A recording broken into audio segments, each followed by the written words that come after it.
ఇప్పుడు టీజర్ గూడా చూసాము. కాకపోతే టీజర్‌లో సుధీర్‌ది జనరల్ వాయిసే ఉంది. అంత అండ్ డబ్బింగ్ ఏం చెప్పలేదా? జనరల్ వాయిస్‌లా ఉంది. మాకు సినిమా మొత్తం మూవీ కొంచెం అడ్వాన్స్ టెక్నాలజీ వాడామండి. అంటే నా ఫ్రెండ్ ఇందులో మీరు ఆ టర్మే కొత్తదనుకుంటా. Sound designer I think Germany నుంచి చూసి ఈ మూవీ స్టార్ట్ చేసే ముందు వచ్చాడు.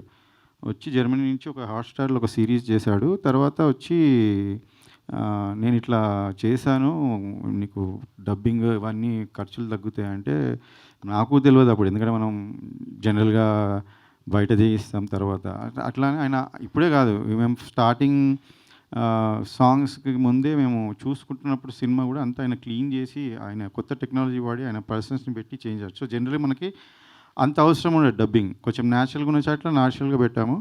అయితే చాలామంది స్టార్స్‌కి డబ్బింగ్ అట్లనే అయిపోయింది. అండ్ మోస్ట్‌లీ ఆన్ సెట్స్ అయిపోయింది. ఎందుకంటే ఆయన కొత్త ఎక్విప్‌మెంట్ తెచ్చి వాడిండు కాబట్టి మాకది హెల్ప్ అయింది. అంటే